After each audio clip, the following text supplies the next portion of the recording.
अल्हम्दुलिल्लाहिल्लज़ी ख़लक़ल इंसाना वअल्लमहुल बयान व अंज़ल लहुल क़ुरआन व जअलहु शिफ़ाअन व हुदन व रहमतन लिज़विल ईक़ान व नशहदु अन ला इलाहा इल्लल्लाहु वहदहु ला शरीका लहु व नशहदु अन्न सय्यदना व मौलाना मुहम्मदन अब्दुहु व रसूलुहु अम्मा बाद फ़अऊज़ु बिल्लाहि मिनश शैतानिर रजीम बिस्मिल्लाहिर रहमानिर रहीम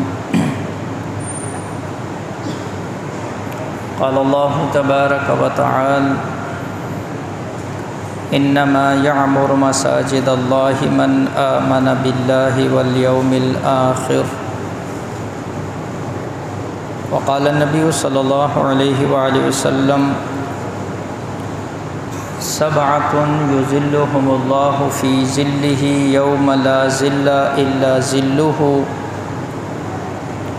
रजुलुन क़ल्बुहु मुअल्लक़ुन फ़िल मसाजिद औ कमा क़ाल अलैहिस्सलातु वस्सलाम इन्नल्लाहा व मलाइकतहु युसल्लूना अलन नबी या अय्युहल्लज़ीना आमनू सल्लु अलैहि व सल्लिमू तस्लीमा अल्लाहुम्मा सल्लि अला मुहम्मदिन फ़ी अव्वलि कलामिना अल्लाहुम्मा सल्लि अला मुहम्मदिन फ़ी औसति कलामिना अल्लाहुम्मा सल्लि अला मुहम्मदिन फ़ी आखिरी कलामिना।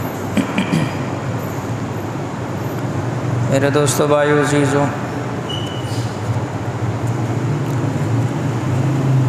आज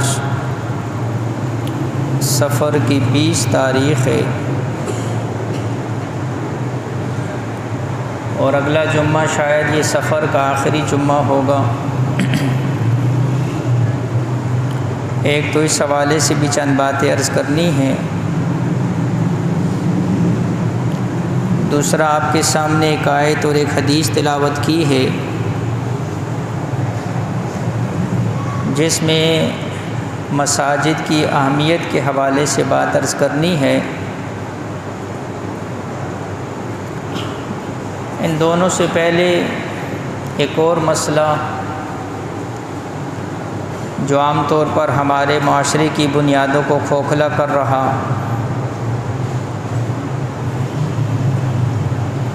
वो मसला धोखा दही का है। किसी को धोखा देना शरीयत के हवाले से इसके अहकामात अल्लाह जल्ल शानुहु सूरे अनफ़ाल आयत नंबर 27 के अंदर इरशाद फरमाते हैं, या अय्युहल्लज़ीना आमनू ला तख़ूनुल्लाह वर रसूला व तख़ूनू अमानातिकुम व अंतुम तअलमून। कि ईमान वालो, तुम अल्लाह और उसके रसूल को धोखा मत दो और अपनी अमानतों के अंदर ख़यानत ना करो। व अंतुम तालमून, और तुम जानते हो। तो इस वक्त हमारे माशरे के अंदर जिस तरह और बुराइयां हैं, उनमें से एक बुराई ये धोखा दही की भी है। धोखा देना किसको कहते हैं? काज़ी अयाज़ रहिमहुल्लाह फरमाते हैं, धोखा ये है कि हर उस ऐब को और उस चीज़ को छुपाना कि अगर ख़रीदार उसे जान लेता तो उसको नापसंद करता। किसी ताजिर का या बेचने वाले का किसी चीज़ के उस ऐब को छुपाना कि अगर ख़रीदने वाले को उसका पता चल जाए तो वो उसको नापसंद करे, इसको धोखा देना कहते हैं। इब्न अरफ़ा रहिमहुल्लाह फरमाते हैं कि बेचने वाले का उस चीज़ को जिसको वो बेच रहा है उसके अंदर झूठ मूठ के ऐसे कमालात और उसकी ऐसे तारीफ़ें करना कि ख़रीदने वाला उसको ख़रीद ले, इसको धोखा कहते हैं। मनावी रहमुल्लाह फरमाती हैं, अल-ग़िश्शु मा युख़लतु मिनर-रदी बिल-जय्यिद, धोखा देना इसको कहते हैं कि किसी अच्छी चीज़ के साथ कोई रद्दी चीज़ मिलाकर उसको बेचे, जिसको हमारी ज़ुबान में मिलावट कहते हैं। फरमाया ये भी धोखा है।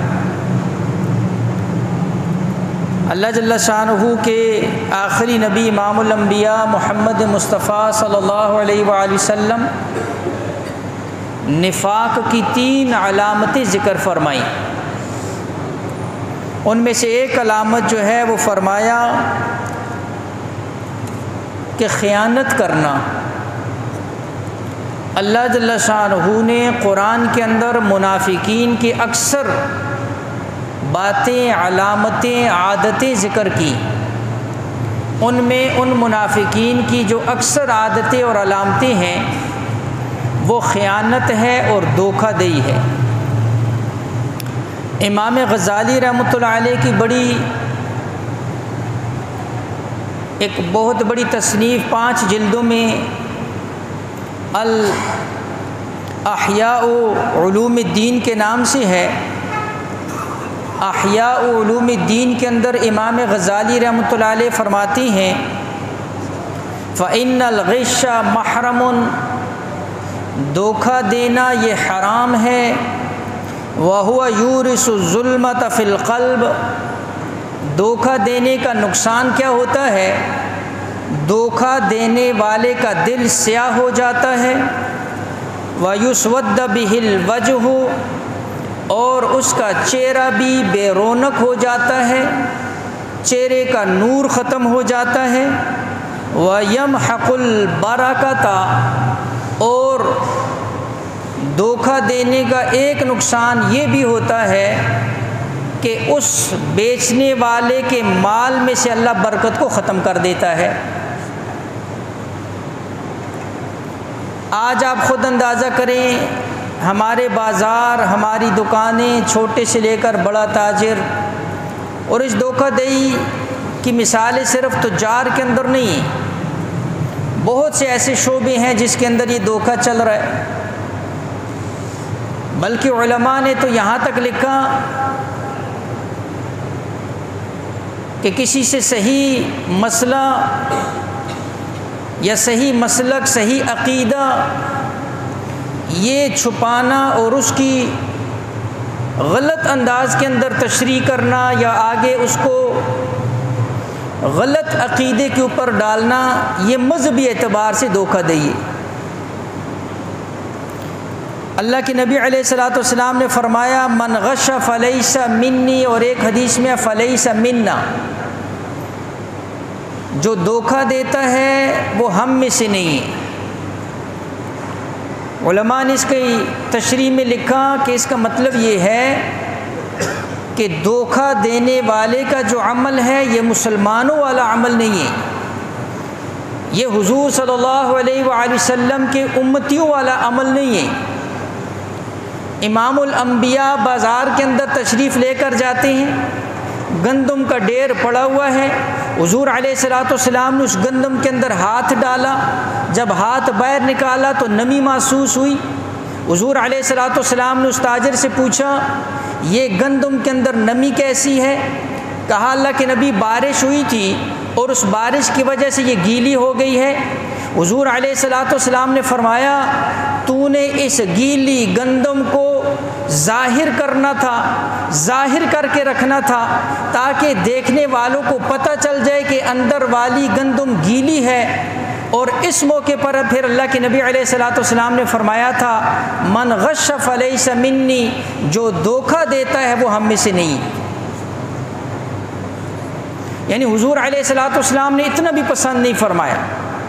मैं अर्ज़ कर रहा हूँ कि आज हमारे मालों के अंदर, कारोबारों के अंदर, तिजारतों के अंदर बेबरकतियाँ, रोज़ाना तरह तरह के मुसीबतें जो मुसल्लत हो रही हैं, रोज़ाना तरह तरह की जो है हमारे ऊपर परेशानियां मुसल्लत हो रही हैं। कारोबार बढ़ रहा है लेकिन परेशानी उससे ज़्यादा बढ़ रही है, नफ़ा बढ़ रहा है नुकसान उससे ज़्यादा बढ़ रहा है, माल तिजोरियाँ बढ़ गई हैं लेकिन बरकत ख़त्म हो गई है, परेशानी ख़त्म होने का नाम ही नहीं लेती है। एक परेशानी ख़त्म होती है दूसरी ऊपर से मुसल्लत हो जाती है। तो इसमें सारे का सारा कसूर जो है वो सिर्फ़ उस कानून बनाने वालों का नहीं, निज़ाम बनाने वालों का नहीं। आप सिर्फ़ हुक्मरानों को, कानून बनाने वालों से गिला ना करें, बल्कि अपने गिरबानों के अंदर भी झांकें कि हमने जो है ना जी मुसलमान के साथ क्या मामला किया, अल्लाह ने फिर उसके बदले के अंदर हमारे साथ क्या मामला कर दी। इसलिए इज्तिमाई तौबा की ज़रूरत है। इज्तिमाई तौबा की नज़र तो आता है कि मैंने इसको धोखा दे दिया, 4 पैसे ज़्यादा आ गए, मैंने इसके साथ झूठ बोल दिया, मैंने इसके साथ ख़यानत कर दी, 4 पैसे ज़्यादा आ गए, लेकिन इसको ये पता नहीं है कि वो 4 पैसे इन जो लाखों पैसों के अंदर शामिल होंगे, इन लाखों की बरकत भी ख़त्म कर देंगे। और ये लाखों जिस जिसके पेट के अंदर जाएंगे, वो पेट, वो खाने वाला, वो सारे के सारे जो है जो हराम जमा हो रहा है, सिर्फ़ आखिरत के एतबार से नहीं, दुनिया के एतबार से भी अपनी औलादें अपने वालिदैन की नाफरमान बनती जा रही। फिर हम गिला करते हैं कि ये फ़लाँ का कसूर है, फ़लाँ का कसूर है, फ़लाँ का कसूर है। इसलिए अर्ज़ कर रहा हूँ ये बड़ी अहम चीज़ है। दूसरी बात आपके सामने जो आयत तिलावत की है, अल्लाह जल्ल शान फरमाते हैं इन्नमा यअमुरु मसाजिदल्लाहि मन आमन बिल्लाहि वल यौमिल आखिर। आप हज़रात के इल्म में है मसाजिद के हवाले से बड़ी तशवीश चल रही, मुसलमानों के दिल दुखे, दीनी तबका जो मसाजिद से, मदारिस से मोहब्बत करने वाला, उनको सख्त तकलीफ़ पहुंची जब रातों रात जो है वो मसाजिद को, मस्जिदों को शहीद कर दिया गया। अल्लाह जल्ल शानहू ने मस्जिद की निस्बत अपनी तरफ फरमाई है, इन्नमा यअमुरु मसाजिद अल्लाह, अल्लाह की मस्जिदें, मस्जिद अल्लाह का घर, मस्जिद की निस्बत अल्लाह की तरफ। व अन्नल मसाजिद लिल्लाहि फला तदू मअल्लाहि अहद। दूसरी जगह यहाँ भी अल्लाह ने मस्जिद की निस्बत अपनी तरफ की है, फरमाया मस्जिदों को वो आबाद करते हैं जो अल्लाह की ज़ात पर जो है ना जी ईमान रखते हैं और क़यामत के दिन पर ईमान रखते हैं। इमामुल अंबिया मोहम्मद मुस्तफ़ा सल्लल्लाहु अलैहि वसल्लम हिजरत करके तशरीफ़ लेकर जा रहे हैं मदीना के अंदर। हुज़ूर अलैहिस्सलाम पहले क़ुबा बस्ती के अंदर 4 दिन क़याम फरमाया। हुज़ूर अलैहिस्सलाम ने क़ुबा बस्ती के अंदर सबसे पहले मस्जिद की बुनियाद रखी। हुज़ूर अलैहिस्सलाम क़ुबा से जब मदीना मुनव्वरा गए, मदीना मुनव्वरा के अंदर हुज़ूर अलैहिस्सलाम ने अपना मकान तामीर नहीं किया, बल्कि हुज़ूर अलैहिस्सलाम ने सबसे पहले मस्जिद नबवी की बुनियाद रखी। हज़रत अबू हुरैरा रज़ी अल्लाह तआला अन्हु कहते हैं कि सहाबा सारे मिलकर ईंटें पत्थर उठा कर ला रहे हैं, मस्जिद की तामीर के अंदर हिस्सा फरमा रहे हैं। फरमाया मैंने अल्लाह के नबी अलैहिस्सलाम को देखा, हुज़ूर अलैहिस्सलाम ने ईंटें उठाई और अपने पेट के साथ ऐसे टेक लगाकर ईंटों को वो लेकर जा रहे हैं। मैंने हुज़ूर अलैहिस्सलाम से अर्ज़ किया, फरमाया हुज़ूर आप ना लेकर जाइए, हम हैं ना, हम खिदमत वाले हैं, हम कर लेंगे। हुज़ूर अलैहिस्सलाम ने फरमाया अल-ऐशु ऐशुल आखिरा, फरमाया असल ज़िंदगी तो आखिरत की ज़िंदगी है। यानी इशारा क्या फरमा दिया कि दुनिया के एतबार से बज़ाहिर तो ये लग रहा है मेरे जिस्म के साथ मट्टी भी लग रही है, मैंने पत्थर या ईंट उठाई हुई है, लेकिन फरमाया असल इज़्ज़त तो आखिरत की इज़्ज़त है। हज़रत अबू हुरैरा कहते एक दूसरे सहाबी ने अर्ज़ किया, ए अल्लाह के नबी मैं आपकी जगह इन ईंटों को, इन पत्थरों को लेकर चला जाता हूँ। हुज़ूर अलैहिस्सलाम ने फरमाया जिस तरह तुम्हें सवाब की ज़रूरत है, इसी तरह मुझे भी सवाब की ज़रूरत है। मेरे और आपके नबी महबूब क़िबरिया ख़ातमुल अंबिया मोहम्मद मुस्तफ़ा सल्लल्लाहु अलैहि वसल्लम तो मसाजिद की तामीर फरमा रहे हैं। हुज़ूर अलैहिस्सलाम तामीर में हिस्सा ले रहे हैं, तख़रीब में हिस्सा नहीं ले रहे। लिहाजा मैं अर्ज़ कर रहा हूँ कि मस्जिद की जो ताल्लुक़ है और मसाजिद की जो बुनियाद है हुज़ूर अलैहिस्सलाम रख भी रहे हैं, आदाब भी फरमा रहे हैं। मस्जिदों की हिफाजत के लिए हुज़ूर अलैहिस्सलाम इक़दाम भी उठा रहे हैं। हदीस के अंदर आता है सुनन इब्न माजा, अम्मा आयशा सिद्दीक़ा रज़ियल्लाहु ताला अन्हा राविया है, फरमाती हैं अल्लाह के नबी अलैहिस्सलाम ने फरमाया अमरा बिल मसाजिद अन तुबना फिद्दुर व अन तुतहरा व तुतय्यब। हुज़ूर अलैहिस्सलाम ने हुक्म दिया हर महल्ले के अंदर मस्जिद का तामीर करो, मसाजिद को कायम करो, फिर उन मसाजिद की सफाई का अहतमाम करो, व तुतय्यब और उनकी अंदर खुशबुओं का अहतमाम करो, पाकी का अहतमाम करो, सफाई का अहतमाम करो और उनकी जो है ना जो आबादकारी के अंदर हिस्सा लो। ये तो हदीस के अंदर हुज़ूर अलैहिस्सलाम फरमा रहे हैं। हज़रत सहाबा किराम के जब दौर आता है हर सहाबी ने इसके अंदर बढ़ चढ़ कर हिस्सा लिया। हज़रत उमर फ़ारूक रज़ियल्लाहु ताला अन्हु उनके दौर के अंदर तारीख़ इस बात के ऊपर 5000 मसाजिद उन्होंने तामीर की, जिनमें 900 मसाजिद सिर्फ जामे मसाजिद थी। हज़रत उस्मान रज़ियल्लाहु ताला का दौर आता है, मस्जिद नबवी की तोसी करना चाहते हैं। सहाबा आए, फरमाया ए खलीफा हम चाहते हैं कि इसको उसी तर्ज पर रहने दिया जाए, हुज़ूर अलैहिस्सलाम की तर्ज थी। फरमाया मुझे ये अच्छा नहीं लगता कि तुम लोगों के घर तो बड़े आलीशान हो और अल्लाह का घर कच्चा हो। फरमाया ज़मीन भी मेरी है, पैसा भी मेरा है, अपनी ज़मीन ख़रीदूँगा, अपना पैसा लगाऊँगा। और मैंने अल्लाह के नबी अलैहिस्सलाम से सुना मन बना लिल्लाहि मस्जिदन बनल्लाहु बैतन फिल जन्ना, कि जो अल्लाह के लिए मस्जिद बनाता है अल्लाह उसका घर जन्नत के अंदर बना देता है। फरमाया मैं इस जो है ना फजीलत को हासिल करना चाहता हूँ। फिर सहाबा में इत्तिफाक हुआ, हज़रत उस्मान ने फिर इस मस्जिद की तोसी की, तज़यीन की, खूबसूरत किया, वसी किया। सहाबा की सुन्नत, सहाबा का तरीका ये रहा है। इसलिए उलमा ने बड़ी अजीब मिसाल दी है। फरमाया असहाबे काफ का दौर है, हर तरफ कुफर छाया हुआ है। बादशाह जो है जो जालिम और काफिर है वो चाहता है कि लोगों का ईमान सल्ब कर लूँ। इतने में अल्लाह ने कुरान के अंदर असहाबे काफ का जिक्र किया। असहाबे काफ बादशाह के जुल्म से भागे हैं, लेकिन किस वजह से भागे हैं? फरमाया अपने ईमान की हिफाजत के लिए, अपने ईमान की हिफाजत के लिए वो निकलते हैं, गार की पनाह लेते हैं, गार के अंदर क़याम करते हैं। किस वजह से? ताकि हमारा ईमान महफूज हो जाए। उलमा ने लिखा इस वक़्त चारों तरफ बातिल जो है पूरी ताकत के साथ, बातिल अपनी हर शक्ल के अंदर मुसलमान के अंदर से ये जो ज़रा सा ईमान बाकी है इस ईमान को भी लेना चाहता है, इस ईमान को खींचना चाहता है, उसको मुकम्मल तौर पर इस्लाम से, मसाजिद से, मदारिस से, उलमा से, दीनी तबके से, दीनी मिजाज से, ये सारी चीज़ें उसके अंदर से खोज कर निकालना चाहता है। इसलिए सारे का सारा बातिल हर शक्ल के अंदर, हरकत के अंदर आया हुआ है। फरमाया जिस तरह असहाबे काफ ने ईमान की हिफाजत के लिए गार के अंदर पनाह ली थी, इसी तरह इस ज़माने के अंदर, इस वक़्त के अंदर अगर ईमान की हिफाजत चाहिए, असहाबे काफ गार के अंदर गए थे। अल्लाह ने इस वक़्त के अंदर असहाबे काफ की गार मसाजिद को बनाया हुआ है। अगर अपनी ईमान की हिफाजत चाहिए, ईमान महफूज करना, आमाल महफूज करना, अकीदा महफूज करना, उसके लिए भी मसाजिद के अंदर पनाह लेनी पड़ेगी।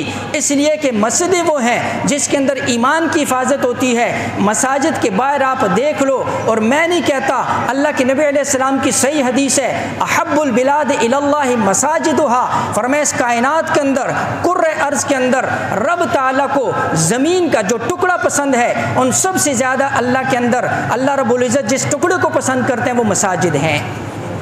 अल्लाह मसाजिद से मोहब्बत करते हैं। जब अल्लाह की मोहब्बत मस्जिद से है तो मस्जिद आबाद करने वाले से क्यों नहीं होगी?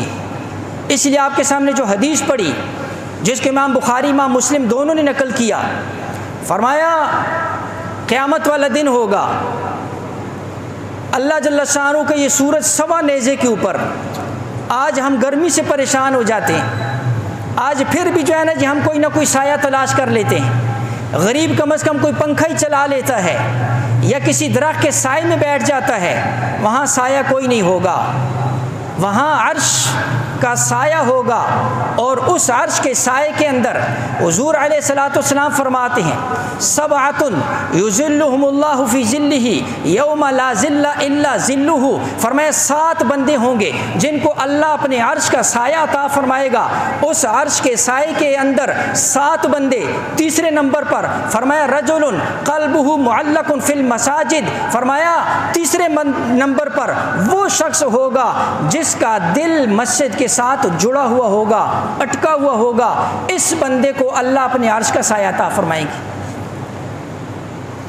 हमारे पिंडी के बहुत बड़े आलिम काजी शफीकुर रहमान साहब बड़ी अजीब तशरीह फरमाई।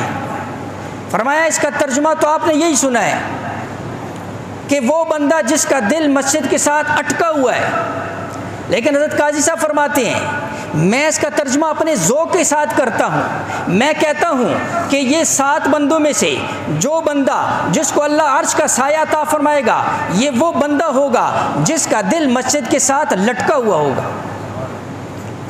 फरमाते हैं एक तर्जुमा है अटका हुआ, एक है लटका हुआ। का क्या फ़र्क है? का फ़र्क ये है, एक चीज़ किसी चीज़ के साथ अटकी हो, अटकी होने का मतलब ये है वो उसके साथ फिक्स होगी, वो उससे दाएं बाएं नहीं हो सकती है।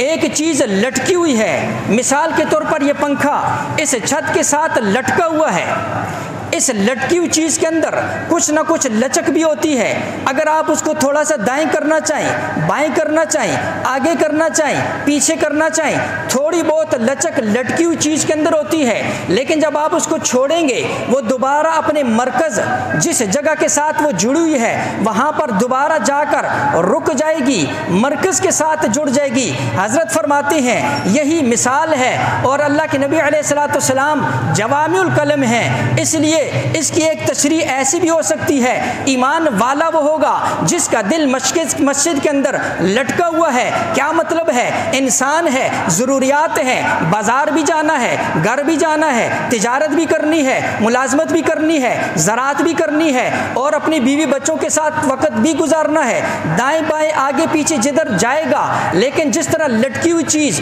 दाएं बाएं हरकत करके दोबारा मरकज़ के साथ जुड़ जाती है। फरमाया ईमान वाला मोमिन और जिसके लिए अल्लाह अर्श का साया अता फरमाएगा, ये भी ऐसे ही है। फरमाया ये जिधर चला जाए, मुलाजमत पर जाएगा, वापस ताल्लुक़ मस्जिद के साथ, खेती के लिए जाएगा ताल्लुक़ मस्जिद के साथ, मुलाजमत के लिए जाएगा ताल्लुक़ मस्जिद के साथ, तिजारत के लिए जाएगा ताल्लुक़ मस्जिद के साथ, दुकान पर जाएगा ताल्लुक़ मस्जिद के साथ। फरमाया जिस तरह लटकी हुई चीज़ दोबारा मरकज़ के साथ जुड़ जाती है, इसी तरह ईमान वाला जहाँ कहीं भी होगा दोबारा अपने मरकज़ मस्जिद के साथ जो है वो आकर जुड़ जाएगा, उसका ताल्लुक़ मस्जिद के साथ जुड़ा हुआ होगा। ये वो बंदा होगा जिसको अल्लाह अपने अर्श का साया अता फरमाएंगे। मस्जिद गिरी, बहुत से दानिश्वर पैदा हो गए, बड़े बड़े मुफ्ती पैदा हो गए। जब हम बात करते हैं इन मुल्हिदीन को, इन पढ़े लिखे जाहिलों को क्या कहते हैं? कहते हैं मौलवी का काम ही सिर्फ फतवे लगाना है। जब ऐसा मौका आता है तो ऐसे मौके पर इनको फिर खुद फतवे, खुद मुफ्ती बनकर बैठ जाते हैं। जो गिले दूसरों पर करते थे वही काम खुद शुरू कर देते हैं। कहते हैं जी फलां जगह ये कब्ज़ा, पराई जगह, फलां जगह पराई जगह के ऊपर, ये जगह के ऊपर फ़ौरन इनको मसले याद आ जाते हैं। इनको फिर किताबों के हवाले सफ़ा नंबर भी याद आ जाते हैं। अगर इतने ही बाउसूल हैं, जाओ देखो गलियों के अंदर 2-2 फुट इन्होंने थड़े जो है ना जी बाहर गली के अंदर निकाले होंगे, वहाँ पर फिर फतवा कहाँ चला जाता है? क्या इन्होंने कभी कोई ट्रैफिक का सिग्नल नहीं तोड़ा? क्या इन्होंने कभी कोई हुकूमत के कानून के जो है ना जी दचियाँ नहीं उड़ाई? कानून जो है ना जो हुकूमत का कानून कितनी कितनी जगह पर, कोई कितनी जगह रुकावटें। हम तो करते ही वो काम है, जहाँ पर नो पार्किंग का बोर्ड है वहीं पर हमने गाड़ी पार करनी है। जहाँ पर बोर्ड लगा हुआ है कि गंद नहीं फेंकना, वहीं पर जाकर हमने गंद फेंकना है। जहाँ पर लिखा हुआ है कि ये काम, यहाँ पर ये कानून नहीं तोड़ना, वहाँ पर हम कस्तन जाकर वो कानून तोड़ते हैं।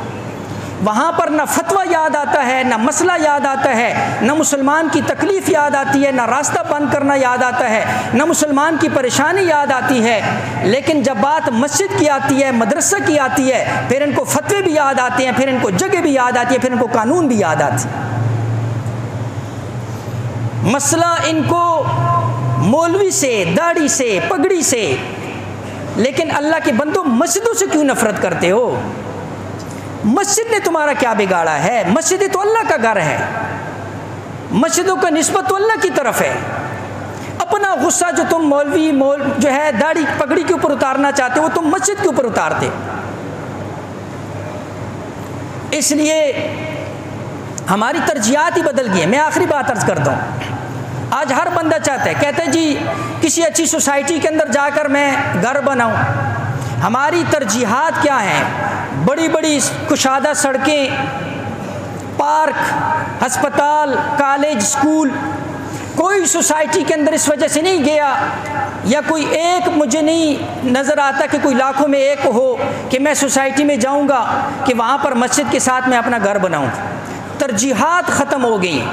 मसाजिद, मदारिस जो हमारी तरजीहात के अंदर था वो ख़त्म हो गई। हमारी ताल्लुक़ निस्बत ख़त्म हो गया।